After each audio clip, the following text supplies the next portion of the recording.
Hey folks, Daily Landsblog for the 18th of November 2018. So I gave a speech to Toronto firefighters. It was done at the college where people get trained to be firefighters, but it was a group from all over the Toronto area. And it was a typically amazing experience for me because I learn so much when I do that. It's like you're there to help people understand. You're there to perhaps teach them something. And then you realize when you leave, wow, I think I probably learned as much as they did. Well, maybe not quite a bit because they learned a lot.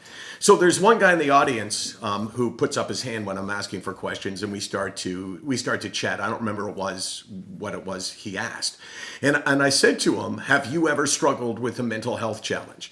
And he said, "Oh yeah." And I said, "Well, how long were you a firefighter?" He said, "Well, I was a firefighter for 33 years. I left." I said, "Well, when you left, were you struggling with a mental health challenge?" And he said, "Yes. As a matter of fact, that was why I left." I said, "Well, how long had you suffered from it before?"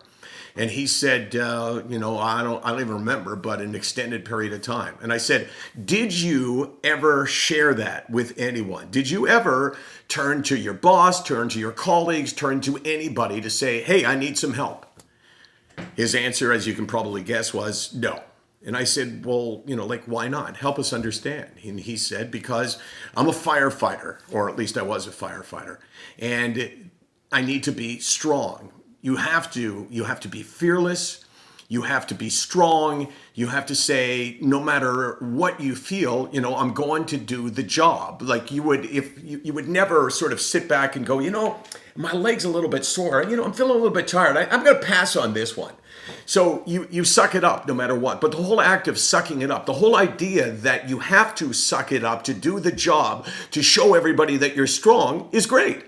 Except when it comes to mental health, because the perception is still across the board, it seems, that mental illness is not like a physical illness, that somehow it's a weakness. So he suffered in silence. He suffered over the years, and he thought that leaving the profession would maybe cure him of his struggles. But of course it did not until he sought the appropriate help. And it was like, wow, I heard someone today talk about what we all know is the case. And it was empowering for me because I kind of felt like all of this talk that I do about how it can't be a perception of weakness, that the way to beat the stigma and get people to get help is not to convince them to show weakness, but to convince them that their illness is not a weakness.